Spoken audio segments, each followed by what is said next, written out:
खास मेहमान भी हमारे साथ इस वक्त जुड़ चुके हैं और उनका तारुफ आपसे करवा देते हैं चर्चा के लिए। दानिश कुरैशी साहब हमारे साथ जुड़ चुके हैं, स्पोक्स पर्सन हैं AIMIM से, और इसके अलावा हमारे पास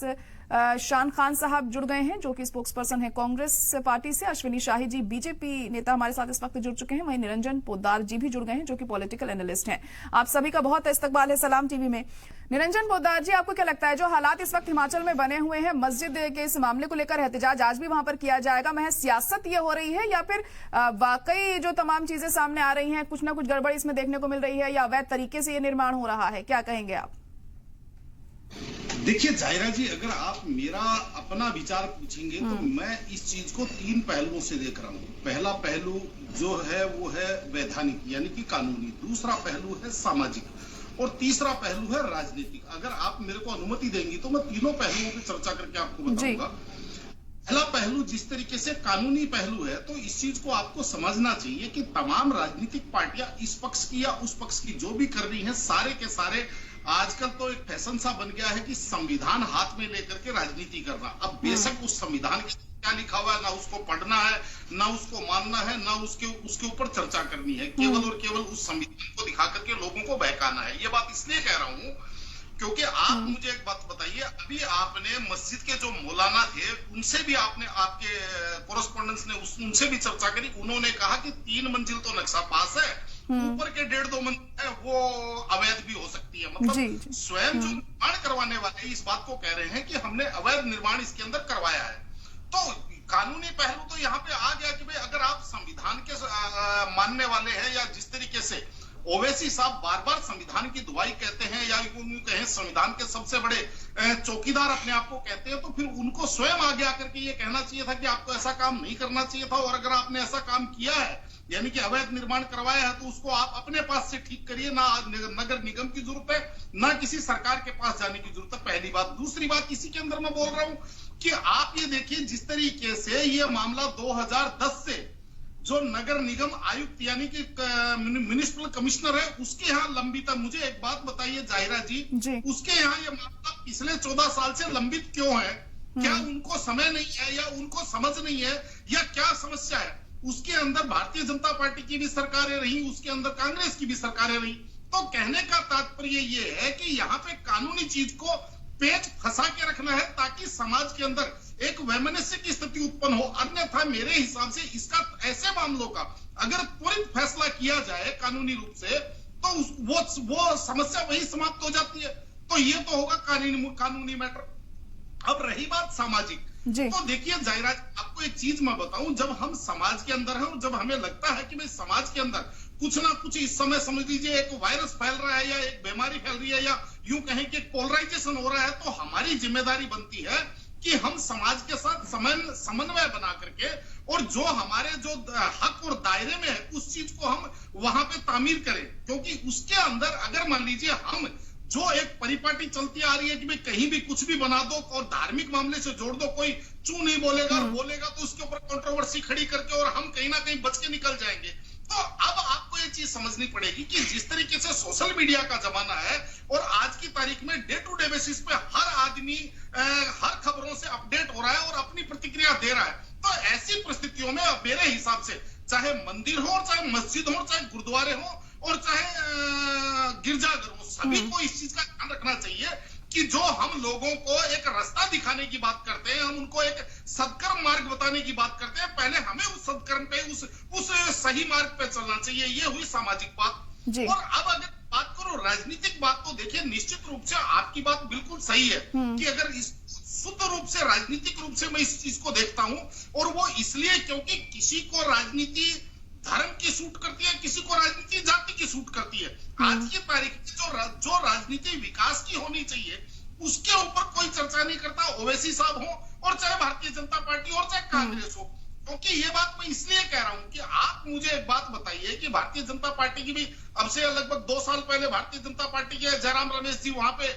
मुख्यमंत्री थे, उस समय भी ये निर्माण एकाएक ऐसा तो है नहीं कि रात को खड़ी हुई और चलिए ठीक है, इसी का जवाब ले लेते। निरंजन जी, आपको क्या लग रहा है कि भले ही मस्जिद को लेकर जो मामला उठाया जा रहा है, चलिए अवैध निर्माण हो रहा है, वो गैर कानूनी तरीके से अगर बनाए भी जा रही है, तो आपको लगता है कि ये मुद्दा इतना बड़ा है, इसको इस लेवल पर हवा देनी चाहिए या इस मुद्दे को इतना उठाना चाहिए, जबकि और भी तमाम ऐसी चीजें हैं जो तमाम लोगों की बेसिक जरूरतों से जुड़ी हुई हैं, उन चीजों को इतना नहीं उठाया जाता है? देखिए जायरा जी, आपको ये चीज समझनी पड़ेगी कि राजनीति तो छलिया है, और जो छलिया होता है वो छिलेगा। और मैं ये बात इसलिए कह रहा हूं कि जब भी ऐसे मुद्दे होते हैं, या समझ लीजिए समाज में कहीं भी वैमनस्य होता है, या समाज में कहीं भी घृणा होती है एक दूसरे के प्रति, जिसको कहते हैं कि नफरत होती है, तो आप ये समझ लीजिए, मेरा ये मानना है कि उसके अंदर राजनीतिक दलों का तो लाभ ही लाभ है। अगर नुकसान है तो वो बासिंदों का नुकसान है, उन नागरिकों का नुकसान है, समाज के जो लोग हैं उनका नुकसान है, अगर कहीं कोई सौहार्द खराब होता है तो मेरा ये मानना है कि ये जो राजनीति छलिया है, इस छलिए के छल में ना पड़ करके, और ये तमाम जो सामाजिक लोग हैं उनको इस चीज को समझना पड़ेगा। और बात अगर हिमाचल की करें तो आपको ये चीज भी समझनी पड़ेगी, हिमाचल एक पहाड़ी राज्य है, और पहाड़ों का जो सेंटीमेंट होता है वो अलग होता है। पहाड़ों के सेंटीमेंट के अंदर ये है कि अगर उनका दिल जीत करके कोई काम करता है तो वो आप ये समझ लीजिए उसको अपने घर में बुला करके और उसको अन्न भी खिलाते हैं और पानी भी पिलाते हैं। लेकिन अगर कोई वहां पे जा करके उनका दिल तोड़ता है या उनके साथ कहीं छल करने की कोशिश करता है, तो फिर वो वैसे पानी भी पिलाते हैं। तो इस चीज को भी आपको समझना पड़ेगा। अब रही बात यहाँ पे, मैं जो कह रहा था कि सामाजिक सौहार्द समाज के लोगों को बना करके चलना पड़ेगा, इस चीज की मैं बात क्यों कह रहा हूँ, आप एक चीज देखेंगे जी, थोड़ा सा मैं बिल्कुल पे जा रहा हूँ। जी बिल्कुल आऊंगी मैं आपके पास। निरंजन जी, दानिश जी हमारे साथ जुड़े हुए हैं, उनके पास आना चाहूंगी। अब नहीं जुड़ सके हैं दानिश जी अभी हमारे साथ, अपनी बात पूरी कर सकते हैं आप। निरंजन जी क्या कहना चाह रहे थे? जायरा जी कि मैं लगभग समझ लीजिए 1990 से राजनीति को देखता भी आ रहा हूँ, राजनीति पे बोलता भी आ रहा हूँ, राजनीति पे लिखता भी आ रहा हूँ, और मैं इस चीज को देख रहा हूँ कि एक समय था कि मुसलमान इस देश का जो है सबसे समझदार, राजनीतिक रूप से समझदार माना जाता था। वो वोटर एक जिसको कहते हैं सबसे इंटेलिजेंट वोटर माना जाता था, वो मुसलमान माना जाता था। क्या हुआ पिछले 10 वर्षों के अंदर कि उस मुसलमान को जहां जिस तरीके से चर्चा होती है कि भाई हर जगह कहीं उनको प्रतिनिधित्व नहीं मिलता, तो इसका मेन कारण ये है कि जिस तरीके से अभी मैं वर्तमान में देख रहा हूं तमाम जो विपक्षी पार्टियां हैं, देखिए भारतीय जनता पार्टी ने तो अपना स्टैंड क्लियर ले रखा है कि भाई हम जो है बहुसंख्यकों की राजनीति करेंगे, और जो विपक्ष है वो कहीं ना कहीं आप ये मान के चलिए इस समय मुसलमानों को दोयम दर्जे का समझ रहा है। वो ये कह रहा है, वो ये सोचता है कि दिल्ली में अगर मान लीजिए आम आदमी पार्टी है, बंगाल में ममता बनर्जी है, उत्तर प्रदेश के समाजवादी पार्टी है, किसी राज्य में कांग्रेस है, तो वो ये सोचते हैं कि मुसलमान को तो हमें वोट देना ही देना है, भारतीय जनता पार्टी को हराने के लिए वोट देना पड़ेगा। तो कहने का तात्पर्य ये है कि जो मुसलमान आज तक समझदार वोटर माना गया था, उसको अब ये समझना चाहिए कि जिस तरीके से आपके राजनीतिक रूप से आपका दोहन हो रहा है, अब आपको ये चीज समझना पड़ेगा और अपनी समझदारी का परिचय देना पड़ेगा। अन्यथा आप राजनीतिक रूप से, सामाजिक रूप से और हर प्रकार से, शैक्षणिक रूप से, जी बिल्कुल, जैसे कि आप कहना चाह रहे हैं कि मुसलमानों के जज्बातों का फायदा उठाती हैं जो पॉलिटिकल पार्टीज हैं यहाँ पर। और निरंजन जी, आपको क्या लगता है कि सिर्फ घुसपैठियों की वजह से इस तरीके की चीजें सामने आ रही हैं, या फिर सियासत के तहत ये तमाम चीजें यहाँ पर की जाती हैं? क्योंकि घुसपैठ से भी इनकार नहीं किया जा सकता, लेकिन अगर उस पर लगाम लगाई जाए तो इन तमाम चीजों पर क्या रोक लग सकती है? जायरा जी, निश्चित रूप से आज की तारीख में भारत के अंदर ये जो घुसपैठ की अगर हम बात करें तो ये बहुत बड़ी समस्या है। लेकिन राजनीतिक दल इसको अपनी सुविधा अनुसार इसको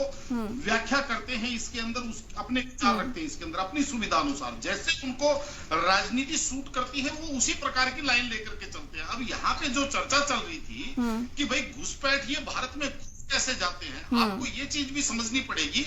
कि जो सीमावर्ती सरकारें हैं, यानी कि सीमावर्ती राज्यों की जो सरकारें होती हैं, वहां का जो local intelligence, local police, local system और वहां के जो लोकल जिसको कहते हैं जो पार करवाते हैं, यानी कि जिनको पोर्टर बोलते हैं, वो किस तरीके से उनकी पूरा एक सिस्टम और एक नेटवर्किंग बनी हुई है। हाँ, यहाँ पे जिस तरीके से बीएसएफ की बात करें, ये जो हमारे सीमा सुरक्षा बल के जो लोग हैं उनकी भी जिम्मेदारी इसके अंदर बनती है। लेकिन वास्तविकता ये होती है कि राज्य सरकारों के और राज्य सरकार के जो सिस्टम होते हैं, सीमावर्ती राज्यों की बात बता रहा हूं, उनके जो सिस्टम है उस सिस्टम से कहीं ना कहीं बीएसएफ लड़ नहीं पाती। तो इस वजह से घुसपैठ की जो मूल समस्या ये है। लेकिन यहां से बड़ी समस्या कब उत्पन्न होती है कि जब हमारे देश के अंदर विभिन्न राज्यों के अंदर जिसको कहते हैं एकदम प्लानिंग के तहत या पूर्व नियोजित योजना के तहत उनको भेजा जाता है, फिर वहां बसाया जाता है और जहां बसाया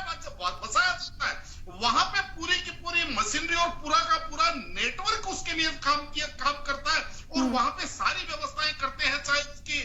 कागजों की व्यवस्था हो, उसकी फर्जी आईडी बनाने की व्यवस्था हो। तो सारी की सारी चीजें आपको यहां आकर के देखनी पड़ेगी। आज अगर हम बात करें तो देखिए, जिस तरीके से हम अगर दिल्ली एनसीआर की भी बात कर ले तो मुझे बड़ा आश्चर्य होता है कि जब एक राज्य की यानी दिल्ली राज्य की जो सरकार है कि जब यहाँ पे 20 लाख जो शरणार्थी है उनको नागरिकता देने की बात आती है तो केजरीवाल जी कहते हैं कि भाई इनके लिए रोजगार कहां से लाएंगे, इनके लिए खाना कहां से लाएंगे, पहले से जो भारत के अंदर है वो मर रहे हैं। और जब वही यहाँ पे समझ लीजिए लाखों करोड़ों जब घुसपैठियों की, रोहिंग्या की या बांग्लादेशियों की बात होती है तो उनके मंत्री हैं अमानतुल्लाह खान, वो कहते हैं कि ये तो हमारी जिम्मेदारी है ना, इनका भरण पोषण करना हमारी जिम्मेदारी है। तो कहने का तात्पर्य ये जो राजनीतिक रूप से दोहरा मापदंड या राजनीतिक रूप से सुविधा, तो इसको आपको समझना पड़ेगा। मेरा ये कहना है कि इसके लिए आपको मजबूत राजनीति की जी बिल्कुल, देखिए इस बात से भी इनकार नहीं किया जा सकता कि तमाम जो सियासी दल है अपना फायदा यहाँ पर देखते हैं। निरंजन जी क्या कहेंगे आप, क्या सिर्फ कांग्रेस की सरकार में ही इस तरह की चीजें हमने देखी वहां पर और उसी वजह से आज ये हालात बने हुए हैं, आप मानते हैं इस बात को? जाहिरा जी कमी तो रही है, इस चीज से तो कोई इनकार नहीं कर सकता। और जिस तरीके से भी एक सवाल उठा यहाँ पे जो सिंधी, सिख, जैन ये सब लोग आए, देखिए दो चीजें होती है, एक होता है घुसपैठिया यानी कि घुसपैठिया और दूसरा होता है शरणार्थी। तो जिस तरीके से भारतीय जनता पार्टी ये जो सीएए लेके आए थे जिसका कांग्रेस भरपूर विरोध कर रही थी, वो उन्हीं लोगों के लिए तो था। और अगर बात करें इस तरीके की तो मैं आपको बताऊं, जैसे ही अफगानिस्तान के अंदर सत्ता परिवर्तन हुआ, तालिबान की सत्ता आई, आपने देखा होगा कि वहां से कई सिख परिवारों को सरकार स्वयं अपने साथ लेकर के आई और उन जो गुरु ग्रंथ साहब का जो रूप था उसको भी सुरक्षित लेकर के आई। तो कहने का तात्पर्य ये है कि शरणार्थी में और घुसपैठिए में फर्क होता है। शरणार्थी वो होता है जो अपनी जान, मान और सम्मान बचाने के लिए देश छोड़ता है, अपनी मातृभूमि को छोड़ करके दूसरी जगह पलायन करता है। लेकिन घुसपैठिया वो होता है जो किसी ना किसी वेस्टेड इंटरेस्ट से या किसी ना किसी अपनी मनोवृत्ति से या कोई ना कोई एक उसके मन में कुटरचित भावना होती है, उससे वो किसी दूसरे देश में प्रवेश करता है, तो इसलिए उसको घुसपैठिया कहा जाता है। तो ये चीजें जब तक राजनीति नहीं समझेगी, जब तक राजनीति इन चीजों पे अपना फायदा नुकसान देखती रहेगी, जाहिरा जी मेरे हिसाब से इससे बड़ा देशद्रोह हो नहीं सकता। और इसके लिए फिर मैं वही कहूंगा कि राजनीति तो छलिया है, तो लोगों को समझना पड़ेगा कि भाई मोहब्बत की दुकान भी हो सकती है, क्योंकि मोहब्बत तो मेरे हिसाब से एक भावना है, मोहब्बत तो एक आदमी की एक सेंटीमेंट है, जबकि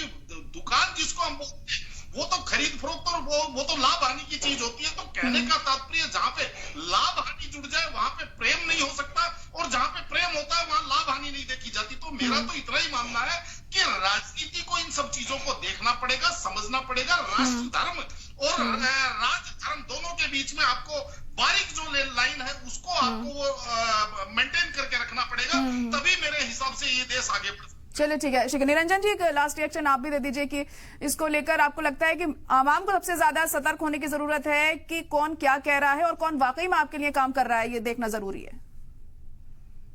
सवाल आपने जाहिरा जी आपने अंत में कर दिया। मैं आपको बता रहा हूँ ये चीज आपको जनता को देखनी पड़ेगी, चाहे वो हिंदू हो चाहे वो मुसलमान हो, क्योंकि जिस तरीके से जो मोहब्बत और नफरत की दुकानों की बात करी जा रही है, जाहिरा जी मेरा ये मानना है कि 2024 का जो चुनाव था उसके अंदर जिस तरीके से मुस्लिम समाज एक तरफ लामबंद होकर के और संगठित करके भारतीय जनता पार्टी को हराने के लिए वोट किया, तो मेरे हिसाब से जी बिल्कुल, देखिए जाहिर तौर पर अब समझना होगा, हम लोगों को ही समझना होगा, आवाम को समझना होगा कि किस तरीके से किस पर भरोसा किया जाए। फिलहाल आप सभी का बहुत शुक्रिया हमारे साथ जुड़ने के लिए।